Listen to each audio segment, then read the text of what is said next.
Welcome to sauce TV. నేను మీ అభిద్ హుసేన్. కోళ్లకు virus వచ్చిందా? వైరస్ కారణంగానే కోళ్ల ధరలు పడిపోయాయా?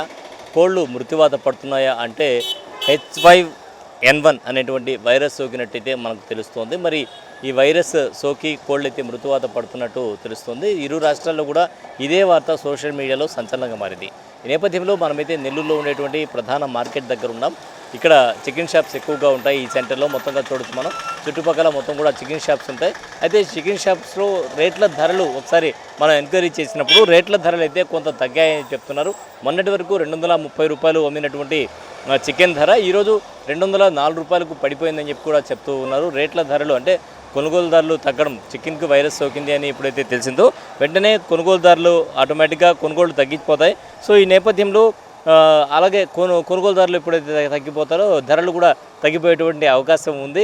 సో చికెన్ ధరల మీద మాట్లాడేందుకు మనతో పాటు మరొకరు ఉన్నారు, వారితో మాట్లాడదాం. చికెన్ ధరలు తగ్గుతూ ఉన్నాయి, కోళ్ళకి వైరస్ వచ్చింది అని చెప్తూ ఉన్నారు. సో దీని మీద మీరేమంటారు? ధరలు ఏ విధంగా ఉన్నాయి? ధరలు యాక్చువల్గా తగ్గి ఉన్నాయండి. ఇప్పుడు కోళ్ళ ఫారంలకు మంచి లాసు ఈ వైరస్ వల్ల. ఇది ప్రతి సంవత్సరం వస్తుంది చలికాలంలో, అది ఏం లే మామూలే. అది దాని తర్వాత ఈసారి బ్యాచ్లు ఎవరు వేయరు, నెక్స్ట్ మళ్ళీ పెరుగుతాయి రేట్లు, తర్వాత మామూలు అయిపోద్ది. ఏంలే. ఎంత ఉంది ఇప్పుడు? ధరలు ఏ విధంగా ఉన్నాయి? ధరలు చాలా తగ్గాయి. ఈ ధరలు ఉంటే ఫార్మర్కి భలే లాస్ వస్తుంది. మాలాంటి వాళ్ళకి ఏం లేదు, అమ్మే వాళ్ళకి, ఫార్మర్స్కి మాత్రం మంచి లాసు. అంటే నెల్లూరులో కూడా కోళ్ళ ఫారాలు చనిపోతున్నాయి. కోళ్ళు చనిపోతున్నాయి. ఫారాలు బాగా చనిపోతున్నాయి వైరస్ దెబ్బ. ఎలా ఉంది? కస్టమర్లు వచ్చి కస్టమర్లు తాగిడే విధంగా ఏం లే, కస్టమర్ ఏమిలా బాగా తినవచ్చు. హోటల్లో బాగా సేల్ ఉంది, మేము కూడా బాగా తింటున్నాం. మాకు ఏమైనా యాక్టివ్గా ఉన్నాం, మాకు కూడా యాక్టివ్గా ఉన్నాం. ఏం లేవు, అట్లాంటి పరిస్థితులు ఏమి లేవు. బాగానే సేల్ బాగుంది. కానీ ఏమిలే, ప్రతి సంవత్సరం చలికాలంలో వస్తుంది, నార్మలే అదంతా. ఇంతకుముందు కాలంలో తెగులని వచ్చేది, అవి నార్మలే. అట్లా వచ్చి అట్లా వెళ్ళిపోద్ది, దానికి ఏదో పెద్ద డిస్కస్ చేసేది ఏమిలే. అంటే వచ్చేవాళ్ళు గతంతో పోలిస్తే ఇప్పుడు ఏమైనా తగ్గారా అని? లేదు, అటు ఏమిలే, బాగానే సేల్ బాగానే ఉంది. ఏం తగ్గలే, రేట్లు కూడా డౌన్ అయ్యాయి. సేల్ కానీ తగ్గి ఉంటే మేము షాపులు తీయం కదా, షాపుల కోసం అన్నీ. ఇప్పుడు సపోజ్ మీరు సండే వచ్చేసారండి, సందు ఉండదు జనాలు, ఇలా ఆ విధంగా బాగానే ఉన్నాయి. సో రేట్లు మాత్రం తగ్గాయి, కోళ్ళ రేట్లు ధరలు తగ్గాయి, కానీ ఆ సేల్స్ మాత్రం బాగానే ఉంది అని చెప్పి చెప్తూ ఉన్నారు. మొత్తానికి మనం చూడొచ్చు, మార్కెట్ ఏమో ఒక రకంగా తగ్గినట్టే కనిపిస్తోంది. ఇక్కడ కోళ్ళు అయితే ఉన్నాయి. మన కోళ్ళు ఉన్నాయి కదా, ఇవి జనరల్గా రోజు చనిపోతున్నాయా? లేవు, ఏం సావటం ఏం లేవు. చచ్చిపోయే పని ఉంటే ఇంత స్టాక్ పెట్టాం కదా. ఈ శనివారం ఇంత స్టాక్ పెట్టుంటే ఆదివారం దీని 4 స్టాక్ పెడతాం. ఇప్పుడు 80 కోళ్ళు దాకా ఉన్నాయి లోపల బయట అంతా. ఇప్పుడు ఆదివారం నుంచి 150, 250, 300 వేసుకుంటాం మామూలుగా. రైట్. మీరు ఇప్పుడు చనిపోతున్నాయి అని చెప్పారు కదా, అది కోళ్ళ ఫారాల్లో ఇక్కడ బోన్లో ఏమిలే, నాటుకోళ్ళకి ఏమిలే, ఫారాల్లో వైరస్ వచ్చి చస్తున్నాయి. ఓకే. కోళ్ళ ఫారాల్లో ఉండేటువంటి కోళ్ళు మాత్రం చనిపోతూ ఉన్నాయి. ఫారాల్లో ఉండేటువంటి కోళ్లకు వైరస్ వచ్చింది. నెల్లూరులో కూడా ఈ పరిస్థితి ఉంది అంటున్నారు. మనం ఇక్కడ చూడొచ్చు. ఇక్కడైతే రేపు సండే కాబట్టి సండే నేపథ్యంలో వీళ్ళైతే ఎక్కువగా కోళ్ళు కూడా స్టాక్ పెట్టున్నారు, నాటుకోళ్ళు. సో రేపు ఇంకా మరింత కోళ్ళు తీసుకొచ్చేటువంటి అవకాశం ఉంది. రేపు ఇంకా ఎక్కువ తీసుకొస్తామని చెప్పి చెప్తూ ఉన్నారు.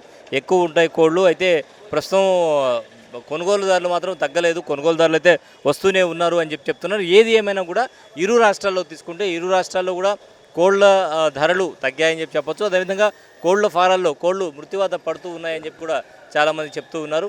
మరికొంతమందితో మాట్లాడే ప్రయత్నం చేద్దాం. ఇరు రాష్ట్రాల్లో కూడా కోళ్ళకు వైరస్ వచ్చిందని చెప్పి చెప్తూ ఉన్న నేపథ్యంలో, H5N1 వైరస్ వచ్చిన నేపథ్యంలో ఇక్కడ నెల్లూరులో తీసుకుంటే ధరలు ఏ విధంగా ఉన్నాయి, కొనుగోలుదారులు ఏ విధంగా ఉన్నారో తెలుసుకుందాం. ఎట్లా ఉంది? వైరస్ వచ్చిందని ప్రచారం విస్తృతంగా జరుగుతోంది. నెల్లూరులో కూడా చాలా కోళ్ళు చనిపోయాయని చెప్పి చెప్తూ ఉన్నారు. ఎట్లా ఉంది ఇక్కడ పరిస్థితి? ఎలా ఉంది సార్? ఇక్కడ ఏం కోళ్ళు ఏం చచ్చిపోలేదు సార్. ఎక్కడ ఏ వ్యాధి వచ్చినా ఫస్ట్ కోళ్ళ గురించే చెప్తారు, ఎక్కడ చైనాలో ఏ వ్యాధి వచ్చినా, ఏ రాష్ట్రంలో ఏ వ్యాధి వచ్చినా కోళ్ళ మీదకే పడతారు ఫస్ట్. తినేవాళ్ళు తింటానే ఉన్నారు, తినేవాళ్ళని అడగండి ఏమైనా అయ్యిందేమో అని. ఈరోజు కూడా వ్యాపారం బాగానే ఉంది. ఈ రేట్లు తగ్గుతాయి ఎక్కుతాయి అంటే అది ఇప్పుడు బంగారు రేట్ అట్టకి చికెన్ రేట్ కూడా తగ్గుతూ ఉంటుంది, ఎక్కుతూ ఉంటుంది.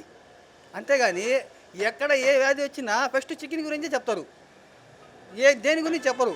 ఇప్పుడు ఆయన తీసుకుపోయి ఆయన ఏం చేసుకుంటాడు? ఫ్రిడ్జ్లో పెట్టుకుంటాడా? తింటాడు. తిని ఆయనకి ఏమైంది? ఏం కాల. అయినా ప్రతిసారి కోడి మీదకే వస్తారు అందరూ. అంటే కోళ్ల ఫారాల్లో కోళ్ళు చనిపోతున్నాయని ఎదురుగా ఉండేటువంటి ఒక షాప్ నిర్వాహకులు కూడా నిజమే, వాస్తవమే, కోళ్ల ఫారాల్లో అయితే కోళ్ళు చనిపోతూ ఉన్నాయి, తెగుళ్ళు అనేది వస్తూ ఉంటాయి, కోళ్ళకే వస్తూ ఉంటాయి అని చెప్పి చెప్పడం జరిగింది. దీన్ని మీరు ఏకీభవిస్తారా? దీన్ని అది తెగులు అనేది వస్తూ ఉంటుంది సార్. అవి వస్తుంది పోద్ది, ప్రతి కోడికి ఉంటుంది. అది ఏదో ఒక 100లో ఒక కోడికి వస్తుంది, వెళ్ళిపోద్ది. అది ఆ కోడిని పట్టుకొని 99 కోళ్ళని బాగలేదంటే ఎట్టా? అంటే వేలలో లక్షల్లో చనిపోతూ ఉన్నాయి కోళ్ళు. ఇరు రాష్ట్రాల్లో కూడా ఇదే పరిస్థితి ఉంది, వాస్తవం ఇది సార్. 100 కోళ్ళు చచ్చిపోతే ఆ గుట్టలు గుట్టలు గుట్టలు గుట్టలు అదే గుట్టలు చూపిస్తారు ఫారం వాళ్ళు. ఇప్పుడు ఒక 100 కోళ్ళు చచ్చిపోయినాయి, వాళ్ళు బ్యాంక్ వాళ్ళకి చూపించుకోవాలో ఎవరికి చూపించుకోవాలో 100 కోళ్ళు ఆడ పెడతారు, మళ్ళీ అదే 100 కోళ్ళు పక్కన పెడతారు, మళ్ళీ అదే 100 కోళ్ళు పక్కన పెడతారు, అదే వీడియో తీసి పెడతారు. అంతవరకే కానీ లక్షల్లో వేళల్లో కోళ్ళు సావు. 100 కోళ్ళు చచ్చిపోతే 1000 కోళ్ళు చచ్చిపోయి అంటారు. అది వాళ్ళ లబ్ధి కోసం. అది వాళ్ళ లబ్ధి కోసం ఇట్లా ఎంతోమంది కూలీ పని చేసుకునే వాళ్ళు ఉన్నాం ఇక్కడ. సో ప్రధానంగా మన షాప్ తీసుకుంటే నెల్లూరులో ఎక్కువ సేల్స్ ఉండేటువంటి షాపుల్లో ఒకటిగా చెప్పొచ్చు. సో ఇక్కడ సేల్స్ విషయం తీసుకుంటే ఏ విధంగా ఉంది? బాగానే ఉంది సార్, బాగానే ఉంది సేల్. ఇవాళ శనివారం అయినా బాగానే ఉంది సార్. తినేవాళ్ళు తింటానే ఉన్నారు. ఎందుకు అంటే ఫారం వాళ్ళు ఇట్లా చేస్తున్నారు అంతవరకే, కానీ తినేవాళ్ళు తింటానే ఉన్నారు. మీరే చూస్తున్నారు, 15 నిమిషాలైంది మీరు వచ్చి. కనీసం ఒక 20 మంది అయినా వచ్చారు కదా. 20 మంది వండుకునే కదా తినేది. అది సరే సార్. సో మొత్తానికి ఎవరికి నచ్చినట్టు వాళ్ళైతే మాట్లాడుతూ ఉన్నారు. తనైతే అటువంటిది ఏం లేదు, కోళ్ళు అన్నాక తెగుళ్ళు రాకుండా ఉండవు, తెగుళ్ళు వస్తాయని చెప్తూ ఉన్నా కూడా ఏది ఏమన్నా కూడా కోళ్లకు వైరస్ వచ్చిందైతే వాస్తవమే. అదేవిధంగా ఇరు రాష్ట్రాల్లో కూడా ఈ వైరస్ కారణంగా సఫర్ అవుతున్నది కూడా వాస్తవమే. కాబట్టి కోళ్ల ధరలు అయితే తగ్గాయి. దాదాపుగా ఒక 25 రూపాయల వరకు కోళ్ల ధరలు తగ్గి ఉన్నాయి. గతంలో 230 రూపాయలు ఉంటే ఇప్పుడు 204 రూపాయలకి కోళ్ల ధరలు తగ్గాయని చెప్పి చెప్పొచ్చు. 26 రూపాయల వరకు కోళ్ల ధర తగ్గింది ఇప్పుడు ప్రస్తుతం అయితే మనకున్నటువంటి సమాచారం ప్రకారం. అదేవిధంగా కొనుగోళ్ల విషయం తీసుకుంటే మాత్రం కొనుగోళ్లదారులు అయితే వస్తూ ఉన్నారు, కొనుగోళ్లు చేస్తూ ఉన్నారు. మార్కెట్లో మేమైతే అమ్ముతూనే ఉన్నాం, అమ్మకాల వరకు ఎక్కడ కూడా తగ్గలేదని చెప్పి ఇక్కడ ఉండేటువంటి షాప్ నిర్వాహకులు కొంతమంది చెప్తున్నారు. మరి కొంతమంది అయితే ఫారాల్లో కోళ్ళు మాత్రం చనిపోయింది వాస్తవమే అని చెప్పి చెప్తూ ఉన్నారు.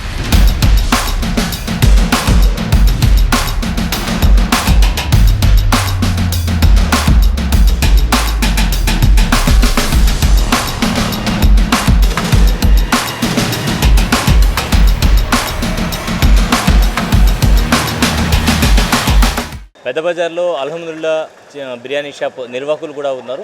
సో వారికి ఎలా ఉంది, సేల్స్ ఎలా ఉంది తెలుసుకుందాం. ఎట్లా ఉంది సేల్స్, ఎలా ఉంది? దేవుడి దయ వల్ల సేల్స్ ఏం తగ్గలేదు సార్, బాగానే ఉంది. ఎఫెక్ట్ గిఫెక్ట్ మనకేం చూపించడం లేదు. అదే మన దగ్గర వచ్చే వాళ్ళు కస్టమర్లు వస్తూనే ఉన్నారు, బాగానే ఉంది. నిన్న కూడా శుక్రవారం ఫ్రైడే హలీం పెట్టాం, మటన్ హలీం. దేవుడి దేవాలు చాలా బాగా జరిగింది. చికెన్ బిర్యానీ అన్నీ పెడతాం మేము. దేవుడి దేవాలు అది చాలా బాగుంది. చికెన్ బిర్యానీకి సేల్స్లో ఎక్కడ ఏం లేదు, దేవుడి దేవాల బాగుంది. సేల్స్ కొంచెం ఎక్కువ అయింది. ఫ్రైడే సండే మాకు ఎక్కువ ఉంటుంది. అదే ప్రకారంగా ఫ్రైడే మాకు బాగానే జరిగింది. అంటే రేట్లు తగ్గాయి కదా, దీనివల్ల మనకు ఉపయోగకరంగా ఉంటుందా? అదేం లేదు సార్, మన దగ్గర కూలీ పనులు వాళ్ళు వీళ్ళు హోటల్ షాపుల్లో చేసే వాళ్ళు ఉంటారు. మన దగ్గర ఒక సాదా 70 రూపీస్, దాంట్లో ఒక పీస్ చికెన్ పీసెస్ ఇస్తాం. దానివల్ల ఏంటంటే మన కాడ వచ్చేవాళ్ళు కస్టమర్ డైలీ వచ్చేవాళ్ళు వస్తూనే ఉంటారు. ఫ్రైడే విపరీతంగా వస్తారు, అంటే కొంతమంది పంచేదానికి, కొంతమంది వేరే కార్యాలకి తీసుకెళ్లేదానికి మన దగ్గరకు వస్తారు. ఎవ్రీ ఫ్రైడే వస్తారు మన దగ్గర. ఆ విధంగా నిన్న ఫ్రైడేకి ఒక 20-50 ప్యాకెట్స్ ఎక్కువ సేల్ చేస్తాం. అవును. మీరు చికెన్ షాప్ నిర్వాహకులు కదా, మీరు చెప్పండి ఎట్లా ఉంది, ఎఫెక్ట్ ఎలా ఉంది? సార్ చికెన్ ప్రాబ్లం అని చెప్పుకోవడం తప్ప బాయిల్ చేస్తే ఏది ప్రాబ్లం కాదని ఎప్పుడో చెప్పారు. అంతలా కరోనా వైరస్ టైంలోనే చికెన్ తింటే ఇంకా మంచిదని అనౌన్స్ చేశారు. ఈవెన్ ఒకవేళ చికెన్కి ఏమన్నా వైరస్ వచ్చినా కూడా అది వైరస్ మనుషులకి ఎఫెక్ట్ అయ్యే వైరస్ అయితే కాదు. ఏమన్నా ఉంటే చికెన్ బర్డ్స్కి ఏమన్నా ప్రాబ్లం ఉంటే దాన్ని తీసేస్తారు, క్లియర్ చేస్తారు, మళ్ళీ పెస్ట్స్ వేస్తారు, అక్కడ క్లియర్ అవ్వద్దు. కానీ దానివల్ల సేల్స్లో కానీ దేనిలో కానీ ఎలాంటి ఎఫెక్ట్ ఉండదు. ఇప్పుడు ప్రస్తుతానికి మీకైతే ఎలాంటి ఎఫెక్ట్ లేదు? ఎలాంటి ఎఫెక్ట్ లేదు సార్, మనకు దేవుడి వల్ల బాగానే ఉంది. చికెన్ బిజినెస్కి ఈ వైరస్లు అన్ని పుకార్లు తప్పనిచ్చి మార్కెట్లో అయితే ఎలాంటి ఎఫెక్ట్ లేదు. అలాగే పౌల్ట్రీ ఫామ్ నిర్వాహకులతో పరిచయాలు ఉంటాయి కదా, వాళ్ళు ఏమైనా చెప్పడం జరిగిందా మీకు ఇట్లా ఇక్కడ కూడా ఎఫెక్ట్ ఉంది అని చెప్పి పౌల్ట్రీ ఫామ్ నిర్వాహకులు చెప్పడం కానీ, లేదా మీకు తెలిసిన సమాచారం కానీ? సోషల్ మీడియాలో అయితే ఇది విస్తృతంగా ఉంది. సోషల్ మీడియా ఎప్పుడు దేన్నైనా ఒక చిన్న విషయాన్ని తీసుకొని దాన్ని వైరల్ చేయడానికి వస్తుంది, కానీ పక్కనోడు బాగుంటే చూద్దామని ఎప్పుడు అనుకోదు. సో అలాంటప్పుడు సోషల్ మీడియాని పట్టుకొని, ఈవెన్ నేను సోషల్ మీడియాని ప్రతి ఒక్కసారి తప్పని కూడా అన్నాను. ఈవెన్ కొన్ని మంచి విషయాలు ఉంటాయి, కొన్ని చెడ్డ విషయాలు ఉంటాయి. ఒక చిన్న తప్పును కూడా దాన్ని పెద్ద చేసి ఏదో భయపెట్టేసి జనాభాని బెదిరించేసి ఏదో చేసేద్దాం అనుకుంటారు. అంతే తప్పనిచ్చి దానివల్ల దీనికి బిజినెస్కి ఆటంకం కానీ ఏం లేదు. ఈవెన్ మీరు చెప్పినట్టు ఒకవేళ పౌల్ట్రీ వాళ్ళకి ఉన్న ప్రాబ్లమ్స్ ఉన్నా ఈవెన్ ప్రతి పౌల్ట్రీ వాళ్ళకి ప్రాబ్లం ఉంటుంది. బర్డ్స్ వేస్తారు, వైరస్లు వస్తాయి, ఇంజెక్షన్స్ వేస్తారు, క్లియర్ చేస్తారు, అయ్యే కదా మనకు వస్తాయి. ప్రాబ్లం అయితే ఏం లేదు. మనకి ఇప్పటిదాకా ఎవరు కంప్లైంట్స్ అయితే ఎవరూ చెప్పలేదు. ఈవెన్ వచ్చినా కూడా చిన్న చిన్నవి వస్తూనే ఉంటాయి, క్లియర్ అవుతూనే ఉంటాయి. అలాగే మున్సిపాలిటీ నుంచి కానీ వైద్య ఆరోగ్య శాఖ పరంగా కానీ ఏమన్నా నోటీసులు ఇవ్వడం కానీ అటువంటిది ఏమన్నా జరిగాయి ఇక్కడ నెల్లూరులో? ఎలాంటి నోటీసు లేదు సార్. ఈవెన్ ఇప్పటిదాకా అసలు మనకి దేవుడి దేవాలు ఎలాంటి నోటీసు లేదు. దానివల్ల ఎఫెక్ట్ అని కూడా ఎవరు చెప్పలేదు. ఈవెన్ ఒకవేళ ఎఫెక్ట్ అని చెప్పుంటే మనకి బిజినెస్ అన్నా డౌన్ అవ్వాలి, లేదా మనం కొంచెం ఇబ్బంది పడి ఉండాలి. ఇప్పటిదాకా కూడా మన షాప్లో కానీ దేవుడి దేవాలు ఎలాంటి ఇబ్బంది లేదు కాబట్టి నేను వైరస్ అయితే లేదనే అంట. లేదు సార్, ఏం లేదు. ఉడకబెట్టింది ఏది తిన్నా కూడా వైరస్ అనేది ఉండదు సార్. అది జనాలు గ్రహించాలా, అది ఏది మంచి ఏది చెడు అనేది ఆలోచించాలా వాళ్ళే. ఉడకబెట్టింది ఏది తిన్నా కూడా బాగుంటుంది. అది మాకు 100% పర్ఫెక్ట్ సార్. అది అలాగే పలువురు నిర్వాహకుల్ని వైద్య ఆరోగ్య శాఖ పరంగా ఏమన్నా మీకు ఇన్ఫర్మేషన్ ఉందా అని అడగడం జరిగింది. అయితే వైద్య ఆరోగ్య శాఖ పరంగా ఇప్పటివరకు మనకు ఎలాంటి అంటే మున్సిపల్ శాఖ పరంగా జనరల్గా ఏంటంటే ఇటువంటి ఏదైనా జరిగినప్పుడు వాళ్ళు నోటీసులు ఇస్తూ ఉంటారు కోళ్ళ అమ్మకాలు చేయొద్దని. సో అటువంటి నోటీసులు మాకు ఇంతవరకు రాలేదు. మేమైతే అమ్మకాలు సాగిస్తున్నామని చెప్పి చెప్తూ ఉన్నారు. ఏది ఏమైనా కూడా చికెన్ ధరలు తగ్గాయి. అయితే చికెన్ ధరలు తగ్గినా కూడా కొనుగోళ్ల శాతం కూడా కొనుగోలు చేసేటువంటి రేషియో కూడా చాలా వరకు తగ్గింది అని చెప్పి మనం చెప్పొచ్చు. కెమెరామ్యాన్ మహేష్తో హుస్సేన్ సాస్ టీవీ నెల్లూరు.